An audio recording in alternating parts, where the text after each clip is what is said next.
adalah kemampuan menyajikan informasi lisan secara sistematis, terstruktur, dan bermakna untuk membantu siswa memahami konsep hukum atau prinsip secara efektif. Komponen utama keterampilan menjelaskan yang pertama adalah merencanakan penjelasan, menganalisis materi, merencanakan urutan penyajian, dan mengaitkan materi dengan kehidupan nyata. Memberikan penjelasan menggunakan bahasa yang mudah dipahami, suara jelas atau bervariasi, memberikan contoh dan melakukan pengulangan pada poin penting. Tujuan dan manfaat meningkatkan pemahaman siswa terhadap konsep yang abstrak, melibatkan siswa untuk berpikir logis dan memecahkan masalah. Assalamualaikum warahmatullahi wabarakatuh. Waalaikumsalam warahmatullahi wabarakatuh. Selamat pagi semua. Pagi. Bagaimana kabar kalian? Baik. Alhamdulillah. Sekarang mari kita membuka pelajaran dengan berdoa terlebih dahulu. Berdoa mulai. Bismillahirrahmanirrahim. Radiruhillahi rabba wa bil islami dina wa bi Muhammadin nabiyya wa rasulah. Rabbi zidni ilma warzuqni fahma. Amin ya rabbal alamin. Sebelumnya saya mau absen terlebih dahulu. Naina, Inta, Bunga, Dari, Zahwa, Zahra, Linda, Nanti, Alina, Firdi, Anza, Nunu, Hamza, Sipa. Sebelumnya saya mau menyebutkan tujuan pembelajaran. Yang pertama adalah menjelaskan tujuan wawasan Nusantara. Yang kedua adalah menjelaskan landasan wawasan Nusantara. Yang ketiga adalah memberikan contoh penerapan dalam kehidupan sehari-hari. Anak-anak, sekarang kita akan membahas tentang tujuan wawasan Nusantara. Wawasan Nusantara itu sangat penting karena Indonesia memiliki banyak pulau, budaya, dan bahasa. Nah, agar kita tetap bersatu, maka kita harus memiliki cara pandang yang sama, terutama dalam tujuan wawasan Nusantara. Komponen yang harus kalian ketahui, yang pertama adalah mewujudkan persatuan dan kesatuan. Maksudnya, walaupun kita berbeda-beda, tapi kita tetap bersatu. Kemudian nomor 2, menjamin kepentingan sosial. Maknanya, ketika kalian itu memiliki kepentingan pribadi, maka yang harus kalian utamakan adalah kepentingan bersama. Yang ketiga, menciptakan ketahanan nasional. Artinya, negara kita itu sudah aman, harus bisa menghadapi semua rintangan yang ada, baik dari luar maupun dari dalam negeri. Jadi tadi yang saya terangkan, kira-kira tujuan utama wawasan Nusantara ada berapa? Yang Pertama, mewujudkan persatuan dan kesatuan. menjadi kepentingan Nasional. Yang ketiga, Menciptakan ketahanan dan menciptakan kesejahteraan ketahanan nasional. Butana, contoh dalam kehidupan sehari-hari seperti apa? Contoh dalam kehidupan sehari-hari. Yang pertama, tidak membeda-bedakan teman. Yang nomor 2, menjaga kerukunan. Yang nomor 3, saling menghargai antara satu dengan yang lain. Jadi kesimpulannya, agar kita itu tetap pertama bersatu, kuat, dan menjaga keutuhan dan persatuan bangsa Indonesia. Di LKS yang sudah kalian pelajari, di halaman berapa kira-kira di situ? Di halaman berapa? 43 atau 8? Nggak tahu, Mbak. 8. Nah, di situ ada yang namanya tujuan nasional, ada yang namanya tujuan negara. Jadi kalau tujuan nasional itu dilihat dari apa? Dilihat dari Pembukaan Undang-Undang Dasar 1945 pada alinea ke-4. Di sini kalau tujuan nasionalnya itu dilihat dari apa tadi? Pembukaan Undang-Undang Dasar 1945 alinea ke-4. Dijelaskan bahwasanya tujuan kemerdekaan Indonesia untuk melindungi segenap bangsa Indonesia. Selanjutnya adalah tujuan ke dalam. Jadi tujuan ke dalam itu mewujudkan kesatuan segenap kehidupan baik alamiah maupun sosial. Jadi tidak hanya dalam konsep kehidupan saja, tetapi pada dasarnya Indonesia kan memiliki beberapa pulau ya. Di sini yang harus kalian ketahui kalau di kehidupan berbangsa dan bernegara itu harus sama-sama saling menghargai antara satu dengan yang lain. Sebenarnya adalah kesatuan segenap aspek kehidupan. Landasan wawasan Nusantara adalah dasar-dasar yang menjadi pijakan dalam memahami dan menerapkan konsep wawasan Nusantara. Jadi di sini cara dasar dan penerapannya ada pada landasan. Di sini yang saya tekankan antara tujuan dan landasan bedanya apa? Kira-kira ada yang tahu? Ada yang tahu?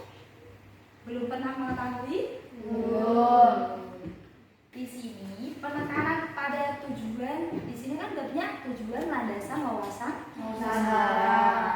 Jadi ini saya tekankan bahwasanya tujuan itu arah yang akan dicita-citakan, arahnya kemana. Kemudian landasan itu merupakan dasar. Jadi perbedaannya di situ apa? Kalau tujuan itu arah atau cita-cita bangsa, tapi kalau landasan berarti dasar atau pedoman. Seperti itu.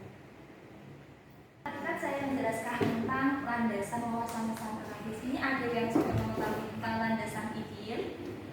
Coba lagi.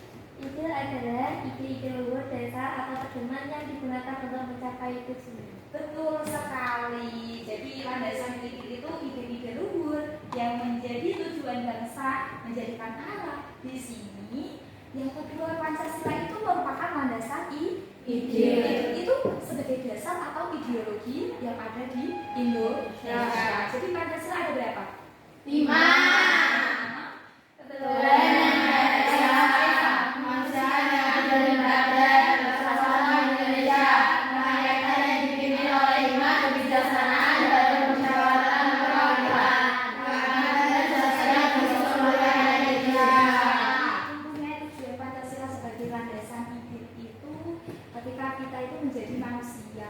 Yang bertakwa. Kalau Tuhan itu maksudnya pada ketakwaan. Kemudian kemanusiaan yang adil dan beradab, maka menjunjung tinggi harkat martabat manusia. Kemudian persatuan Indonesia berarti keberagaman suku, agama dan budaya. Kalau yang keempat, kerakyatan yang dipimpin oleh hikmahmu. Misalkan cita-cita untuk mewujudkan apa kira-kira? Berdaulat rakyat untuk bersama-sama membangun Indonesia menjadi abadi. Yang terakhir, keadilan sosial bagi seluruh rakyat Indonesia.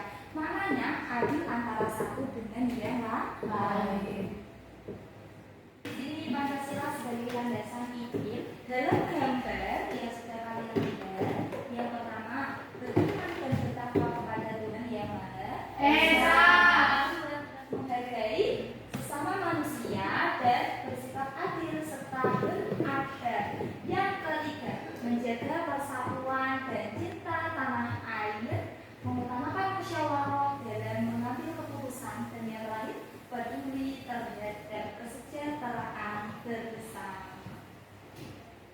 Undang-Undang Negara Republik Indonesia sebagai landasan konstitusional.